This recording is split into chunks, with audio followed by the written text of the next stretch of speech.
This episode is brought to you by Autoi. It's always management. It's how do they onboard? How do they train? What's the culture like? Because the people that do the most training keep the most people. What's up, auto industry? In this episode of the Dealer Playbook, I'm joined by Kyle Disher, the CEO of RevDojo. We're going to discuss dealership hiring and training and the insights that Kyle has gathered from thousands of mystery shops. I am so excited to dig into these mystery shops to see what they revealed. Kyle, my man, thanks so much for joining me on the Dealer Playbook. Thanks for having me. 10 years you've been doing this. 10, going into, I guess we're in year 11 now. Your LinkedIn says 10 years and 10 months, so I wasn't sure. 10 years, 10 months. Can you believe that? It feels like I started it at least 12 years ago sometimes. Nice. Where are you coming to us from right now? Like right now, Medellin, Colombia. Say it again, because you said it so beautifully.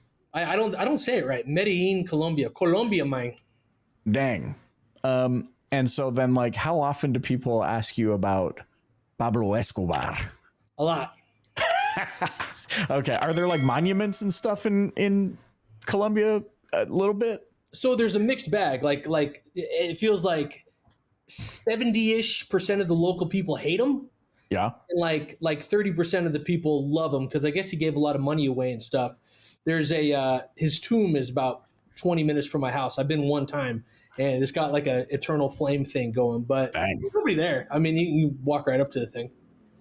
That's like, it's nuts to me. And like, I feel like I watched, it's probably a YouTube video, but that there's like people who still believe barrels of his cash are buried all over the countryside, that's like their full-time gig is like following hunches and like going and digging up and seeing if there's a barrel there. Is that a thing? Like, have you heard that?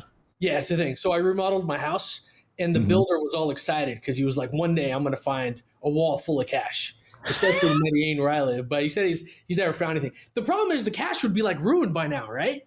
Have you seen that movie where they dig up a thing and the cash is all ruined because it's like 30 years old, 40 years old? Right, it would just be rotten. Yeah, it'd be rotten cash. But isn't that interesting? Years ago, I lived in the Philippines for a couple of years, and there was a guy there. I don't know the full story, but I mean, we're talking about cash, which I mean, like, who doesn't like talking about cash? Yeah. Apparently, at some point in the, I want to say 60s or maybe 70s, an airplane carrying crates of U.S. notes went down, and there was something. Okay, somebody's going to correct me. I just know some hater on YouTube is going to be like, "You're an idiot. This is not accurate at all." But this was the story I got. This plane goes down. There's crates. They have to be opened in a certain way so as to not release like some sort of toxic substance all over you. Anyways, crates full of hundreds, 50s, 20s, et cetera, U.S. notes. This guy that I met, who was contracted by a company, came from stateside, was there to follow leads to because people would claim that they had these crates. And of course, the Federal Reserve didn't want these outdated notes in circulation and yada, yada, yada. And I just remember being like, that sounds like the coolest job. And he's like, we deal with a lot of Chinese gangs. And I'm like, you can do that job. Yeah, big money, especially money like that, there's going to be some big problems that follow it. Isn't that crazy? There's always big problems that follow our industry. And it's probably because of how big the money can be in this industry. And it makes me think about what I want to just chat with you about today. Often could possibly be deemed as an unsexy topic, yet one that has the ability to pay the highest returns on anything else that we do in this space, which is finding and hiring and training people so that you know, the way I think about it, and I want your thoughts on this as we kick it off, it's almost like I feel like we're afraid of this topic because we feel maybe helpless around it. Like, oh man, I've tried to hire so many people and it never turns out. And we know we have like huge attrition in the auto industry. From your vantage point, kicking this off, Kyle, what are some of the common challenges, mistakes that you see in a hiring process that causes the high turnover in our industry? So we've hired thousands and thousands and thousands of people. I don't know if I have the right answer. I just have a answer. So it's funny. I do these career fairs, and it's one of the ways that we hire. Someone says, hey, I need to hire 15 people. We're opening up a new point or whatever just happened. I get quality through quantity. I'll have 200, 300, 400 people show up, and we'll do a day worth of interviewing. So Right. that being said, if the dealership hires 10 people or I hire 10 people, the attrition rate is about the same. That's the only way that we've really tracked it. So there's people I've done a career fair for where, we hired 5, 10 people, smaller store, 2, 3, 4 years ago, most of those people are still there. There's people that I got to go in and I feel like I'm just throwing bodies at the problem. I hire 10, 20 people a month and they just continuously churn. And Dang. it's not a sexy answer, but again, it's an answer. It's always management. It's how do they onboard? How do they train? What's the culture like? Because if you get hired somewhere and it's like, wow, congratulations. I was the new guy before you got here. How long you been here? 4 years. That's a place that's going to keep somebody, right? So it has much more to do with management and onboarding and stuff than what I do on my end. We find that the stores that bring us in for training too, that doesn't change the turnover that much either, to be quite frank, because the stores that train are the stores that train. They would have had me in their training anyways. So it's just, it's management training. The people that do the most training keep the most people. And this is something like, in this train of thought, I mean, this is something that we've tried to dissect so many times on the playbook, which is how to quantify culture. You brought up culture. Yeah. It gets thrown around so often. Every conference we all go to, it's like somebody's going to bring up culture and employee experience and things of that nature. Now here you are almost from a different angle, saying like, like attrition is attrition. Like companies that train are going to train. Is the aspect of healthy culture quantified in what you said, though, that there's going to be an employee that sticks around a lot longer, or that there's maybe a bearing on productivity or efficiency, and the people that train have a better culture. So the people that do the training, that have the meetings, that have stuff organized, the 9 o'clock meeting, everyone's in the room by 8:55. I could walk into a place just because I've walked into so many places and I can go, oh, this place is a problem. You can just feel it when you walk in the stores that have the high turnover or the stores that don't. How'd you get into this? So I was in high school. I was selling washer machines at Montgomery Ward's. You remember Montgomery Ward's? They have that in Canada. You may have been in Canada back then. No. It was like Sears, maybe they do. I don't know. The audience will have to let us know. I have no idea. Competitor. So they're out of business now. Not because of me. But I wanted to sell, right? So do you want to know the real story? I don't know if I should tell this. I think the statute of limitations is up. Do you want to hear really how I got in that? I've never told the story before. Do you want to hear it? I do. Should we check to see if the statute of limitations? It's been a long time. It's been 25 years. All right. You heard it here first, folks. He's going to spill the beans. So allegedly, you can make fake school IDs at Kinko's back in the days. And I've never done a drug in my entire life, right? And so I was kind of known as the guy that's never done a drug, contrary to everyone always thinks I'm on something, but I'm not. And so this kid comes up to me and he's like, hey, I got a job at Montgomery Ward's. Can you take my UA for me? And so I went and I made a fake, allegedly, maybe, school ID at FedEx office, Kinko's. And I went and did the guy's UA. And then I was like, Montgomery Ward's is hiring. Let me go check this out. And then I went and talked to him and they were like, what do you want to do? And I was like, I want to sell and make commission. Well, the sales role was in washer, dryers, refrigerators, TVs, camcorders, all that stuff, right? So I talked myself into the job, but the crazy thing is I had to walk back and take the UA at the same place. I just did it with another ID. And so I did a UA at the same place like 2 times in like a week or something. So I started selling washer machines and I loved it, thought I was good at sales. And there was a help wanted sign at the dealership right down the street from my high school. I was in high school during all this. And I was like, man, I think I could sell cars. So I went in there and I ended up convincing them to let me sell cars part-time because I was in high school. And I had to close them on keeping my washer machine job because I was making huge money I was making more than teachers selling appliances. Wow. And so they let me keep my job You want to start for questions? You want me to keep round What out? is it? Is this like late 90s, early 2000s? 1999. Okay. So you and I are the same age, essentially, I think. Like, when did you 25. graduate high school? Graduated in 2000.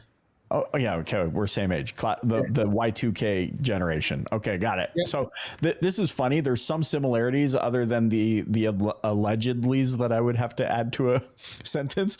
But like, I also sold appliances before Best Buy bought this company in Canada. It was called Future Shop. And so anyways, and I'm thinking at that time, 17, 18 years old, was making more money than the teachers in my community. That's funny. Anyways. Okay. So then you see the sign at the dealership and that's your foray into car dealership. You're thinking, oh dang, if I can sell washers and dryers, or what's the thought process for? It was literally like right by my house. So I went in there and I said, hey, I want to sell cars. And they said, not a chance. Come back when you graduate high school. But I just kept going in. I went in, I think, 3 times to get my interview. The third time, the guy's like, all right, fine, we'll give you a shot. And worked there part-time. Okay, so you earlier mentioned something that I want to key in on and get your thoughts on this. You said you walk into many dealerships, and just by walking in, you can get a sense of like, okay, something's broken here, or this isn't working. Have you identified, though, because I would say that ability to tap into a vibe is not as commonplace as we think. So in your journey from allegedly's to being in the car business and to where you're at now, what is it about you? What are some things you would say people should be learning or thinking about in order to develop a greater sense of an environment like that? Yeah, it's a commitment, because you could do nothing and have 60, 70, 80% of the production. Yeah. Right? The manufacturer is going to give you X amount of deals. And you may watch that and get mad and be like, oh, he doesn't know. But, you're going to do okay in the right market. So it's the stores that are really striving for that extra. And the stores that get that extra, they're just tight. They just run things the right way. Everybody knows the sales process. If I go up to a manager, the manager asks what step I'm in, and they know exactly where I'm at. If I take a phone call, if I make a phone call, I have a call guide that I use. There's a process for every single internet lead. It's just tight. And if you go to a store and you go, hey, what's your sales process? And you ask 2 or 3 people and you get 2 or 3 different answers, that's a good takeaway on maybe this place isn't ran as tightly. You just ask a few questions and you can find out, hey, what's your desking policy? Well, we don't. We would. The first time you hear, there's a problem there. Yeah, and I mean, what you do is so fitting, because we see this all the time. I mean, I approach it from the marketing angle. Obviously, is what brings us to dealerships most often. But what we found is that the difference between an okay opportunity and an amazing opportunity is the process with which it is handled.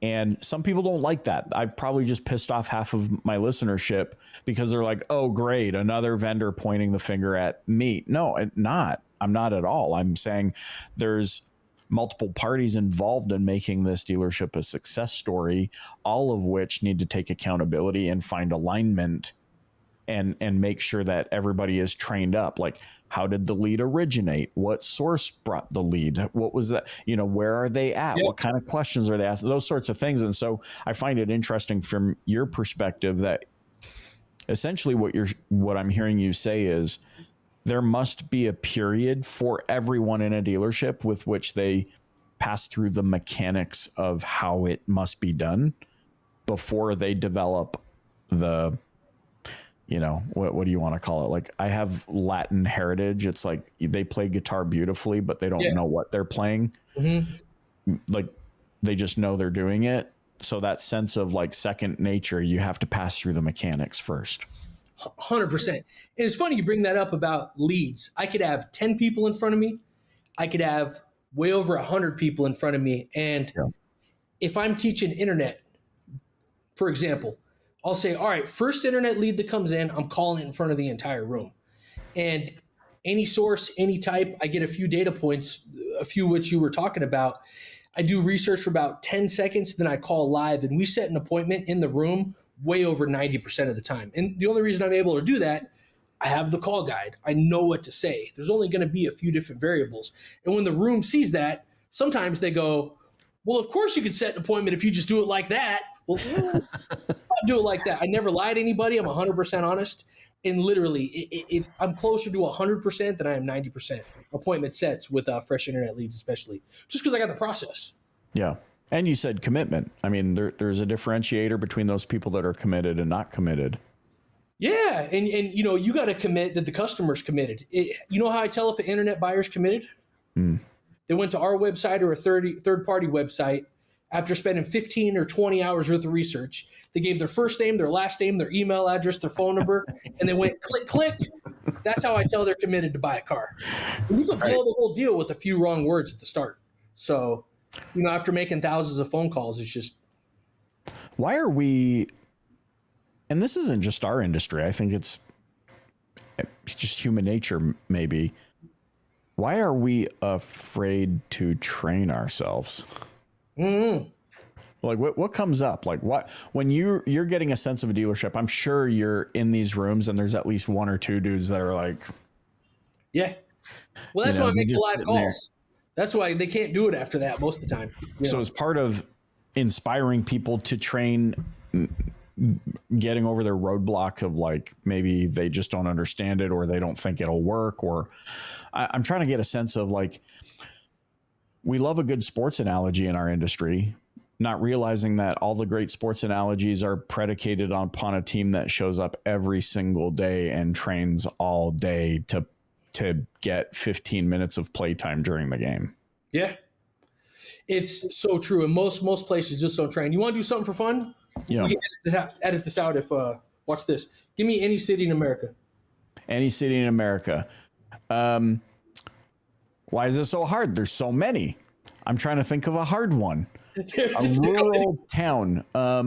Big city, little city, New York. Kankakee, Illinois. Say it again. Kankakee, Illinois. How do you spell that? K. I don't know. I don't even know if it's a real city. K-A-N. Hold on. Let's look it up. K-A-N. Go ahead. K-A-N-K-A-K-E-E.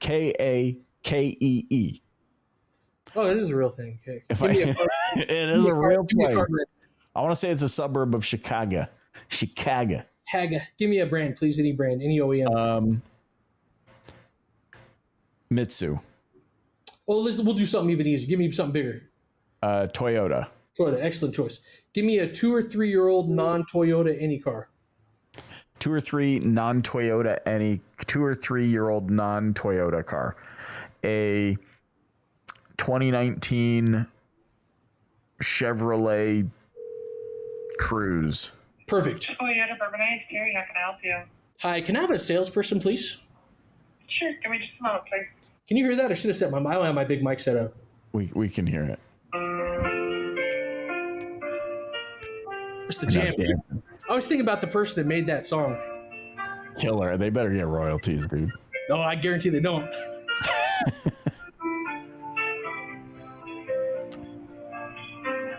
This is a first, by the way. Please leave a message after Oh, the tone. what's a voicemail? Press the pound key to end recording. Let's call him back. So this is the little things, man. I'm telling you. Should a sales call have gone to voicemail? No, never. At a Toyota dealership? Toyota Bourbonnais, Terry, how can I help you? Hi, can I have a salesperson, please? Okay, give me just a second. Thank you. This is teeing me up for something I just experienced 4 days ago. $100. Kramer is busy and Oh my gosh! your call. Again? Please leave a message. All right, we'll call one more time. We'll do $100 if they set an appointment.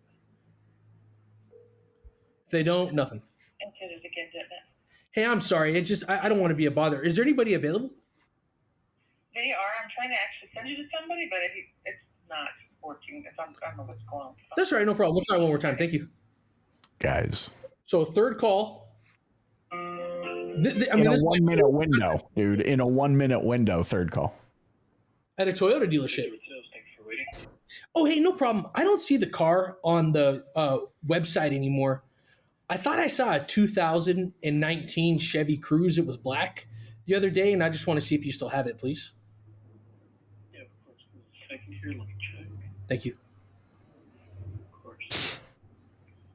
I'm so nervous. Yeah, no, so the only Chevy He can hear you. right now is a 2020. So is a Blazer and a Silverado? Okay, thank you so much. I appreciate it. Of course. Anything else? No, that's all. Thank you, sir. Have a good day. Bye-bye. All right, so they don't have training, right? Let me get on my soapbox for a second. Why does somebody call on a 2019 Chevy Cruze? Is it because that's their dream car? They're going to pull up to their high school reunion in it? Why? They need it. They just need a good, cheap car, right? Yeah. So 2019 Chevy Cruze, that's a great choice. I'll be more than happy to check on that vehicle for you. You definitely called the right place. Let me do this. Let me check on that 2019 Cruze for you. Do you happen to have the stock number? Yeah, the stock number is OU812. All right, fantastic. So let me do this. Let me check on that Cruze. And you know, we have so many vehicles down here at Toyota of whatever. I could also check on other stuff like it too. Are you looking for just Chevy Cruzes or just nice vehicles in that price range? What is 99% of the population going to say on a Chevy Cruze? Vehicles in that price range. Okay, perfect. Awesome. I'll check on the Cruze. And then what are you driving now? So if I could expand the inventory and then find out what the person's driving now, I'm going to have an appointment almost every single time. Right. Was I hard on that guy? No. No. What's my phone number? What's my email address? What am I driving now? Didn't even ask me for an appointment. If he did, I would have given him $100. Do you think part of it is I'm like nervous. I'm like nervous that the owner of that dealership's listening right now. Oh, it's up, Bob. But if you happen to see this, we should probably edit out the dealership's name. If you happen to see this, whoever dealer that was, I'll do a complimentary sales training. Arnold will take care of all that for us. But you're right. And what I love is first of all, there's other things I break apart aside from the script that you used. I love your tone, your positivity, there's an excitement there. And I'm picking up on just a general, maybe it's a psychological thing, a general sense of what you said earlier. Like, it's not that they were just looking for a Chevy Cruze based on their best ability to find something in their price range. That's what they landed on. That does not necessarily mean that is the only. So since they're already in searching shopping activity, why don't you concierge expand that for them? They don't. Is it because they're afraid? Maybe the stigma of car salespeople or what? They don't have a call guide in front of them. They're just winging it. They don't have training. That's why most people, you throw them this much of an issue, either on an internet opportunity or an inbound call. I take a lot of inbound calls live in class too. And I set an appointment almost every single time on those because the people are looking for a vehicle. Now, my phone should be ringing right now. You know who should be calling me right now? That guy. Sales manager. So when we train, no matter what happens, you hang up the phone. If you have an appointment, you go to a sales manager so they can do a confirmation call for you, a welcome call. If you don't have an appointment, you go touch the desk. Hey, I just talked to this guy. Just wanted a Chevy Cruze. I didn't set an appointment. Can you help me? The desk literally should be calling me right now. I'm selling cars next week. I'm going to work the desk, and they bring me every single phone up after they hang up. I'll be in Los Angeles. I've seen you on social in Los Angeles, so you're going back to the same place, showing them how it's done. Yeah, some dealers bring me in to work leads. When did you discover this of yourself, though? Like, what do you mean? Like, because there are few that have the commitment, the discipline, the desire to make a career out of car. It's just a job for hundreds of thousands. When is it what's happening in your world that you're like, no, I can do this. I can make something of this. I can think differently about this.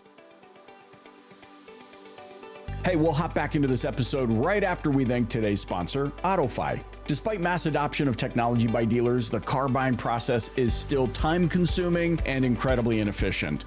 In fact, it still takes nearly 3 hours to buy a car, and the average salesperson only sells 9 new vehicles per month. Nothing's changed over the last 30 years. But selling a car shouldn't be so hard.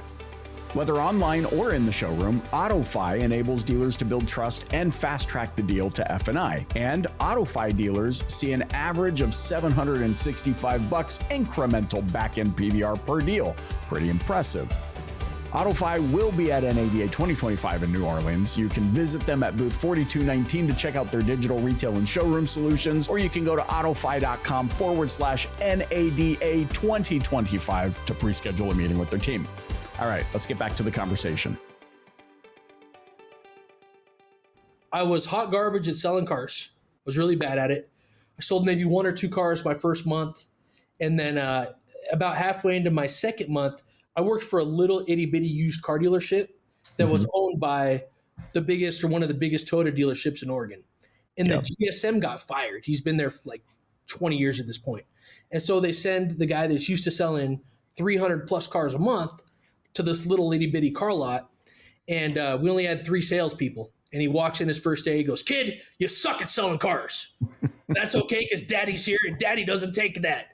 If you get it up, you come get me. You get a phone call, you come get me. You breathe on a customer, you come get me. This is over." And literally, I got super good at just bringing everything to this guy, who I still see all the time, by the way. He's still in the business. And I just started mimicking this guy. And then he sent me to Stuker training. You know Tom Stuker? Yep. And I just got all the Stuker call guides and I just studied them. And then I went to Cardone and I've been to a ton of training. And that's really how I did it. I just learned that you could do the same thing over and over again and be super successful. They put me on the desk when I was 19. And then I went to go, I was the internet trainer for the largest group in Oregon. And then I went to go work for Traver. You ever heard of Traver? Oh yeah, I have. Yeah. Traver was the big phone company in like the 2000s. Yeah. Then I was a Cardone trainer for 8 years. And then I worked for Edmunds as the dealer training manager, then had this thing. So at a very young age, 18 years old, I learned you have a piece of paper in front of you, you'll learn exactly what to say. You're successful almost every single time. I was top sales every month. This sounds like a BS story, but I was selling about 30 cars a month working part-time. Why does it sound so easy when I listen to you? And you know what I mean? Like, it's always like, what's that saying? If it were that easy, everybody would be doing it. Yeah. I don't know why. Is that what you're saying? How do you have a full head of hair from not like scratching your hair out over this one? I don't know. When I first got the training, I was like, everyone's going to do this as soon as they learn how to do it. I could train that guy on how to do that call. He'll do it for a few days, then a week goes by unless manager stays in front of him. It just takes so much commitment from management to have everybody be tight, and most people don't make the commitment. I just think though, man, what a wormhole this could be. You know, I'm sitting here shocked listening to that phone call. I mean, not shocked because we hear the same thing. But now I just experienced a phone call from your lens. I usually experience it from where I sit on the marketing side of things. Marketing agencies, by the way, my best customer. Who's that? Marketing agencies. Oh, well, he's not plugging to anybody but me right now. Well, you know why, right? Do I know why? You guys send them a pile of leads, and then then they don't know how to handle them. We've been with you guys for 4 months. We're not selling any more cars. You're like, well, we sent you a bunch more leads. And then they come to me to figure out what the problem is. And the way I think about it is my whole mission is to not get you a quantity, it's to get you a quality. And there's so many things that I can do on my end as a marketer to improve the quality and to train the algorithm and whatever you want to call it to find higher qualified people, not the ones that are like, oops, I accidentally clicked the wrong button on your Facebook ad, and oops, I hate you because you made me fill out my information and I just wanted to look at cars on your website. And they don't know how to handle all of that, which ties into the training.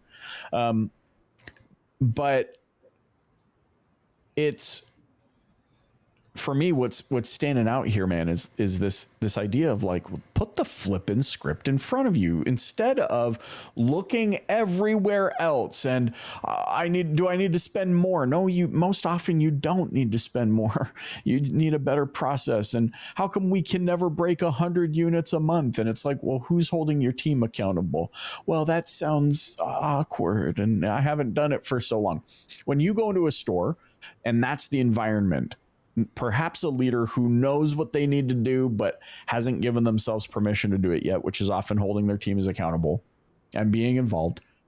how do you recommend the turning of the new leaf? Like, hey, just rip the Band-Aid off and get to it. Because I don't know if you agree or not, but I feel like that's what holds most people back. This resistance to change and progress is the acknowledgement that maybe I wasn't doing it right to begin with. How do you overcome that?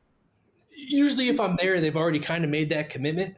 It's hard to get managers to be committed. I can train salespeople till I'm blue in the face. You got to get the managers on board. If I can get the managers on board, I know I can fix it. What often holds managers back? They just don't want to do it. They do it for a week or two and then they stop doing it. That's the beauty of our mystery shops, not to do a backwards plug, but when we mystery shop a store every week. Yeah. And you see immediate results because they have a meeting based on that and it becomes impossible to hide. So these must be then so you're doing these mystery shops, you've done thousands of them. Is this the common thread? No accountability, no training, no script. For the non-training clients, for the training clients, every single Sunday the reports come out and they have a Monday morning meeting and they just analyze the game film. Here's how we did. And if you just look at one mystery shop a week and have a meeting about it, the team gets better quick. It just makes sense to me. If you want to be a winning team, do what winning teams do. Review the gameplay footage, talk about it, analyze it, discuss it, get clear on it, everybody get aligned. I can only imagine, though, kind of circling back to the beginning almost about attrition. You said that teams that train and teams that don't train, the attrition tends to still kind of look. No. Sorry. Teams that train have less attrition. I thought we had a flub in our. I said teams that train with me or train themselves. The attrition's about. Got it. Okay. That makes way more sense to me. Yep. Sorry. And it's because nobody wants to be on a losing team. Yeah. You can only stand. And so if I'm the general manager or I'm a senior leader and I'm the coach of a losing team, like how long before I replace myself or I get replaced? Like that's where my mind would be going. I don't know if I have better words to. It's not that hard to sell somebody a car. And like I said, you're going to do 40, 50, 60% just by being there, just by having the lights on. It's getting that extra because most of the time that guy that I talk to, he gets a phone call. The car is there. It's on the website. So people have gotten a little bit lazy. They're order takers, not salespeople. They sell cars by accident. Yeah, I sometimes say like, hey, that chair over there will sell 6 cars this month just because it was like a place for somebody to sit in. I'll lay down like me. Yeah. And sorry to circle back to training. Attrition, I'll say about the same. If you train with us, your results will be better. But stores that do stuff, if that makes sense. Like if I walk into somebody's house and it's filthy and I clean their house, that house is going to be dirty in another week. They got to change their habits. Yeah. People that clean their house, Yep. Which makes sense. I mean, it's one of the things I love about this industry is it's one that says, hey, you can come from any walk of life, essentially. And if you're willing to change your behavior and accept some healthy habits, there is no ceiling. There's no ceiling. There's also no floor. But you can go as high as you want to go, I think, which is really impressive. So now for me, it's a bit of a full circle back to the hiring process, because I can only imagine, I'd love your thoughts on this. If I, as part of my hiring process, am vetting people, letting them know that we are big on training and expect people to train. Like I'm already setting the stage, I feel like, to weed out people who have no ambition or desire. It's hard to tell sometimes in the interviews. I can tell you how we do it and stuff. Our best stores, they bring on, let's say you need to hire 10 people. In reality, they'll bring on about 15 or 20 because a few are going to fail the drug tests. A few are going to have a bad driver's license, whatever. And then they do a training class for about a week. And then they keep people on a training pay for about a month and they slowly wean them on into the floor. So that's usually what our best stores do. Our stores where I just throw bodies at them every single month are, congratulations, you're hired. Go take a customer. And by the way, you're a moron. Quit doing it wrong.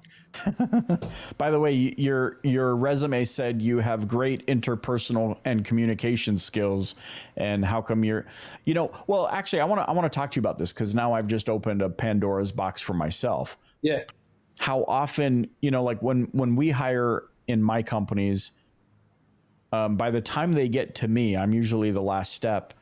The word track hasn't changed for decades because we just find it works. Our family business has always adopted, had something similar to this, which is essentially, look, we hire based on compatibility with our core values and beliefs before we do skill set, because we know that skills can be taught, but a fundamental compatibility with who we are and how we choose to behave is a much more difficult thing. They go, oh, okay. So then we share our core values with them and we explain what they mean. And we go, see, these are not like crazy. We're not like Google where we have to come up with it's like strive for excellence, honesty, integrity, transparency. What do those things mean? There's always more to learn, et cetera, et cetera. I share things with them like, I would rather have you fail gloriously having given it your best shot than to have never tried anything at all. And I really mean that. And I share examples of what that looks like. That's helped retain people who are like, oh, this is something I want to be a part of, which I think maybe ties into the culture piece. But in that, Kyle, here's where I'm going with this is like, you have a lot of turnover. We have almost no turnover in our company. Like less than 0.0 something percent, like nothing. We're pretty close. We have about 200 folks and we don't have a lot of turnover. Not a lot of turnover. And the thing is, the one thing I've learned though, and I think sometimes organizations struggle with this fundamentally, is I can take a capable person and with no onboarding, they become incapable really quick. And I think a lot of times, I'm curious your thoughts on this, organizations accept what the resume says or past experience, and they go, oh, they're really capable. And it's like, yeah, but then you did no expectation setting, you did no onboarding, and now you're wondering why they come across as dumb or incapable. It's the training. It's the onboarding. What's your thoughts? 100%. I mean, it really, really is. And we have a culture where people come on and they just see the 3, 4, 5, 6 people on their team crushing it. Yeah. And I think that helps because I don't want to, when I say we almost nobody quits, we let people go. Sure. Our resignation rate though is almost nothing. Because they want to work with us. And, we do a ton of training in the beginning and we just have a pretty good culture. Boy, nuts. By the way, if somebody makes a mistake, we're like, I say we work at a hospital. I go, you know what happens if we make a mistake? Somebody just died. Like if we send a bad mystery shop, you can't do that. But we also have a thing, like we had a dumbest question contest yesterday. I'm like, guys, we're going to give away a prize for whoever could ask the dumbest question on this meeting. There's a question you've been dying to ask. What is it? I'm like, this is the time to fail. Our internal stuff is way different than our external. External, we got to be perfect. But internally, you could say dumb stuff. You can give your opinion. You could. Yeah, exactly. That's just. Okay. Last thought process here. I want to get your ideas and vantage point on. I mean, so much talk about AI. And now all these systems tying in AI and this and that. I'm asking kind of tongue in cheek, putting on a bit of an act. I mean, I love technology, but what's your thoughts? I mean, now there's all these systems that are trying to replace the call agent by AI and AI voice. Why doesn't it work? So we have AI customers. Some of our biggest customers are AI companies, and AI works really, really, really good. It's always about honesty, right? If I'm having an AI do something minimal and the consumer knows it's something minimal and it's just to help, works great. When you try and replace salespeople with AI, things usually break. So if you want to be successful with AI in your store, service, sales, whatever you're doing, you got to match AI with the human. You can't replace AI yet. I mean, it's probably coming 2, 3, 4 years. I mean, we may be talking to robots, but right now you got to have a team that uses AI to make them better. You know what the problem is? A lot of stores, AI messes up their entire dealership, especially in sales. You want to know why? Oh, AI's handling that. AI's doing all the lead responses. Yeah, right. AI's doing the lazy. throw their hands in the air. You gotta marry them. I think the AI companies would tell you that too. I saw, and here's an example, I think, to drive that home. We were looking at a CRM and they had AI installed. This customer had volunteered that they were going through a divorce and yada, yada, yada. And of course, the AI built a profile based on that. And the follow-up, like 7 days later, was like, hey, I hope everything's going well with your divorce. I was like, what? No. Nice. I love it, man. This makes so much sense to me. I feel like I need access to all your scripts just because I don't know why every dealership in our industry doesn't have them yet. I don't know. Just super, super valuable stuff. How can those listening and watching get in touch with you? Kyle at RevDojo.com. The 800 number's right on the website. Give us a call, email me. We give all the call guides away. You could spend $0 with us, and I'll be more than happy to send you all the call guides. Oh, before we jump off, unless you got a hard stop, I had some data pulled up for you. You ready? Hit me. So this is a little under 5,000 shops. I just had the team pull 5,000 shops. The top 10% national average for outbound phone calls in the United States of America. Do you want to guess how many times the bottom 10% call a customer in 5 days? I go to your website. I say, hey, I want to buy a car. How many phone calls do I get? I'm too scared to guess. What is it? It's like nothing. It's less than one. I got one with the little like carrot. No. How many text messages do I get in a 5-day period? I don't know. 5? 2. How many emails do I get? 2.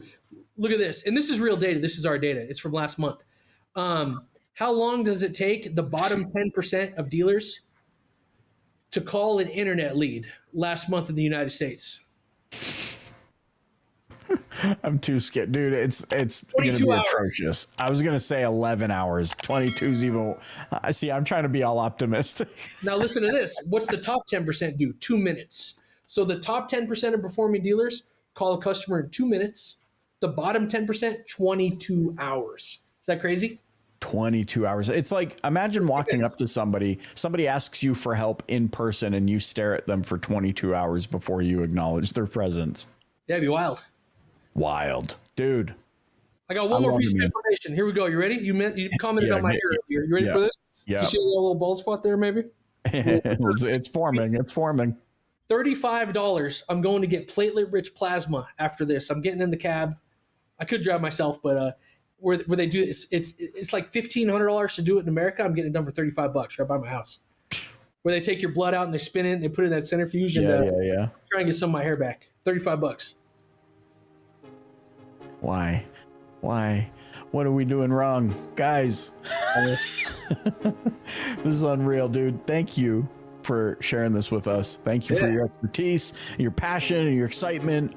I know I enjoy it. I know the DPB gang enjoys it. Thanks so much for joining me on the Dealer Playbook. Appreciate it. Training, mystery shop. We do the BDC for a bunch of stores, hiring. Hit me up. Hey, thanks for listening to the Dealer Playbook podcast. If you enjoyed tuning in, please subscribe, share, and hit that like button. You can also join us and the DPB community on social media. Check back next week for a new Dealer Playbook episode. Thanks so much for joining.